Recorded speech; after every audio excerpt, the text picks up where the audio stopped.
Welcome everyone to day 3 of TRL TV. Another very, very thrilling day for all our TRL owners with the purchase of another 3 cracking yearlings. So we look forward to it. The total now stands at, well, the group of 6. 6 of the best, as we'd like to say, using some cricket parlance.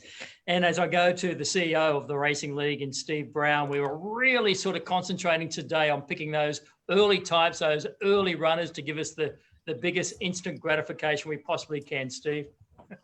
Yeah, it did fall that way, TK, and that's not a bad thing because we want to try and deliver a bit of balance and deliver owners options, so that they've got a spread of the different type of horses, different stallions, and today, as it turned out, there's 3 that look like being real early runners. So that's really exciting.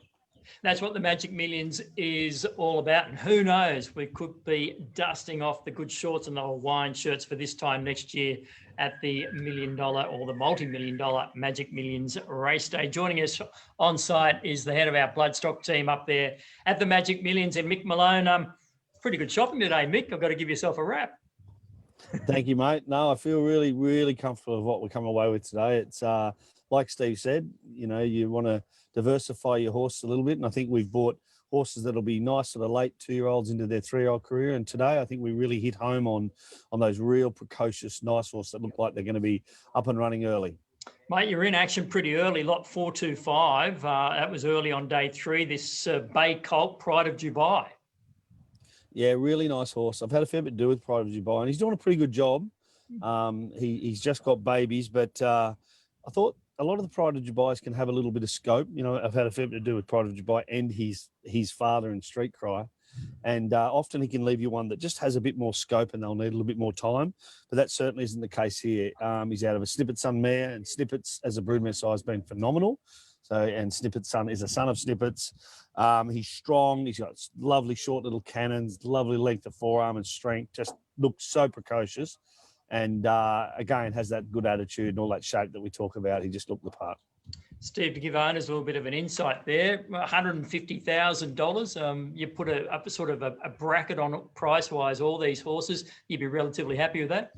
Yeah, we had a little bit more for him. So yeah, always happy to buy them cheaper for the team when we can. So no, that was good. We were happy that this is a hot sale, and we feel we've bought well there. I think owners are going to have a bit of fun there with the mother's name being Just Add Water. Not sure what they'll come up with there, but that's part of the fun of the Racing League, and we're going to when the time is right, and it's not now, we'll ask people to start nominating some names. So Just Add Water should bring a lot of fun options in there. And I guess the other thing about that purchase, Widden Stud, they just produce horses. Just keep, they call it the Valley of Champions for a reason. So, buying off farms like Widden, that's another big tick there. Yeah, well, speaking of that, we often talk about that too. When you say, what do you look for in 2-year-olds? And all the experts always say, well, you want to buy off a good farm. And I think our second purchase of the day, again, coming off a pretty good farm, not quite the history, of course, that Widden does, but I think Widden, from memory, is the oldest stud farm in the entire country. But this lot 469, Mick, Flying Artie, came off the Newgate farm. Yeah, another really, really nice colt.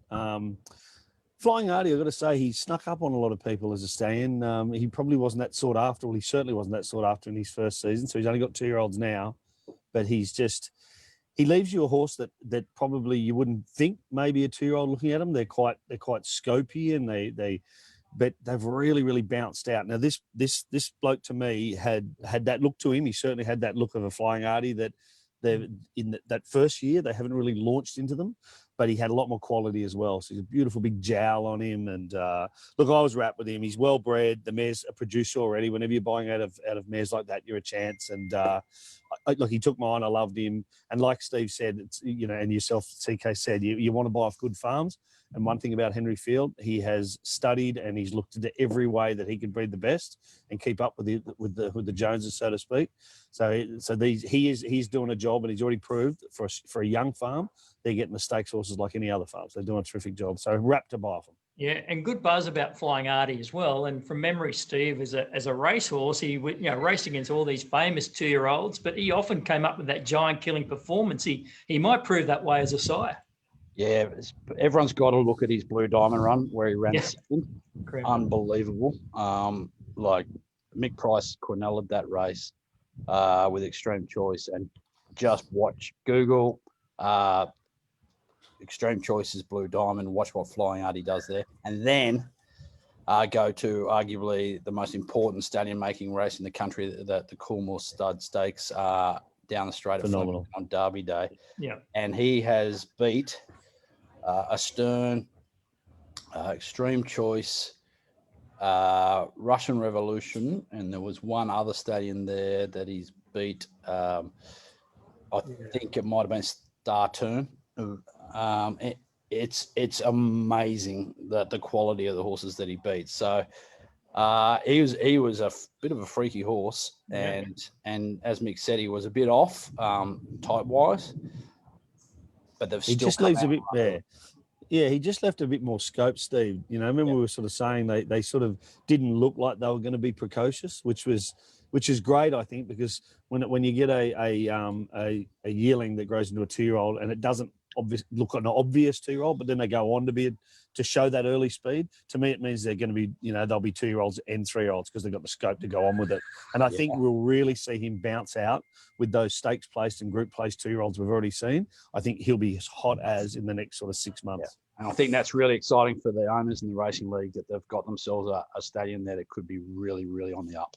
Well, speaking about that and speaking about things that you look out for our owners of the TRL, Headwater was another one of those horses that was a stunning early performer as a 2-year-old on the track, then went on as a 3-year-old, which you'd like to see from a sire, came out as a 3-year-old and actually beat the older horses. So I go to lot 638, Mick, and I think it was the third. You had a long day, mate. It was the third last one of the day, a Bay filly, Headwater out of Pfeiffer, who's a unraced mare, but I think she's had 2 winners at the track.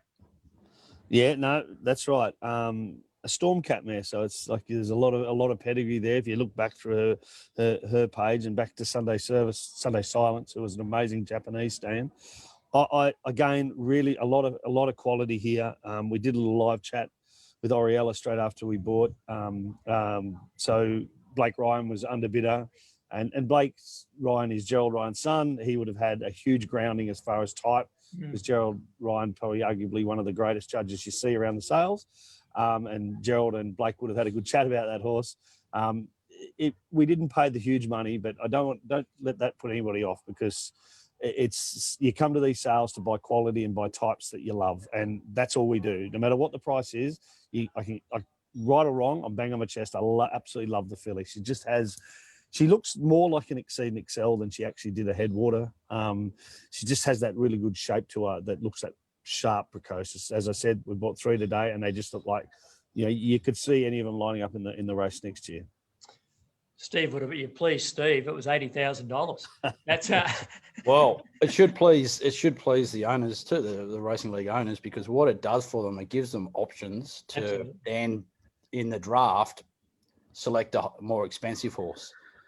So, it's all got to fit into each team's budget, and having that cheaper one there, if people choose to go down that path with their draft, which is going to be a hugely exciting and key next phase of this, it gives them options. So, and I've seen what, not that long ago, Mick bought a horse called Longbottom for $5,000, and it won 3 as a 2-year-old in town, and he can find a cheapie, and it's going to be an interesting aspect of the racing league and where people go in terms of their selections.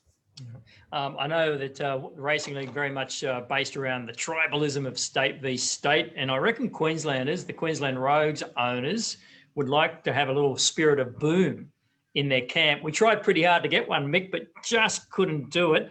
They were back-to-back too, weren't they? 497 and 498, but 498, the Spirit of Boom, was a Bay filly. We're underbidders there. Yeah, she was a beauty. Heinrich Racing just beat us to the post. We had a real go. I think it was just ourselves and Heinrich probably from 200 odd or a bit earlier than that. But just again, he's a good stallion, Spirit of Boom. He's really stepped up. got a lot better mares, and he sort of put himself on the map with not a lot of great bunch of mares, and now he's got this sort of quality. He's at the right sale, and yeah, sadly, we missed her.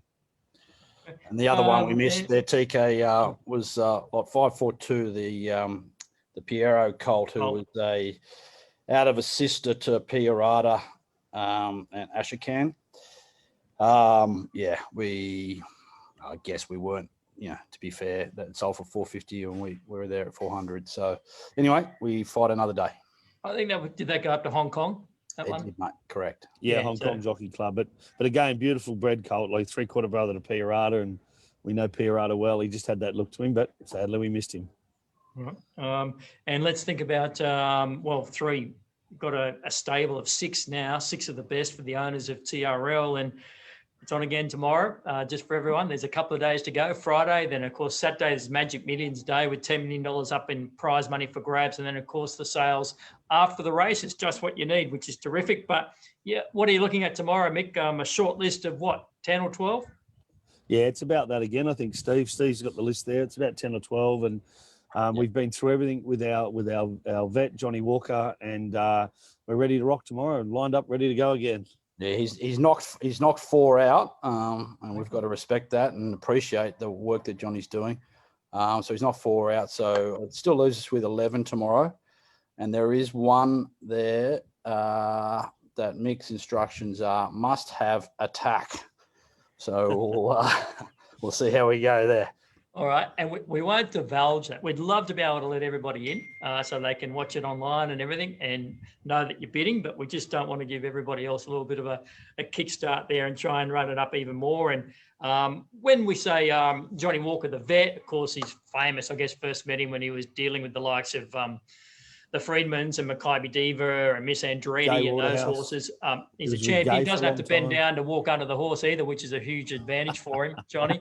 But when we say he knocks them out, it's just something that he might not like. He thinks you better to guard against. Doesn't mean they won't go on either. Yeah. No, correct. It's all about just cutting the risk out, and he certainly does that and helps us in that regard.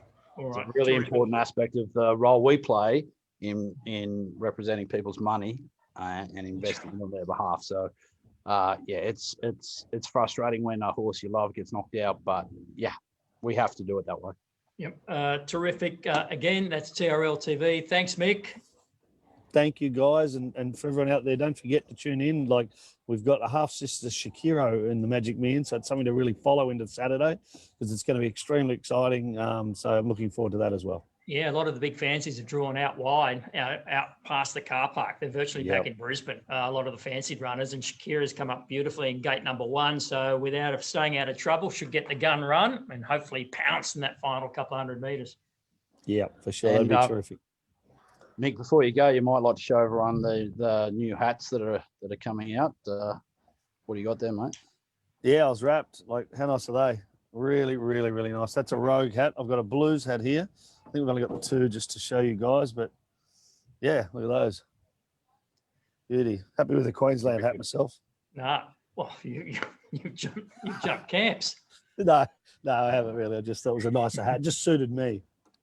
Which is terrific. They'll all be available very, very shortly from Monday on, fingers crossed, on the iShop on the TRL.net website. Thanks, Steve. Thanks, Mick. And good luck again tomorrow, Mick, on day 4. We look forward to it. Good on you, TK. Thanks, Mick.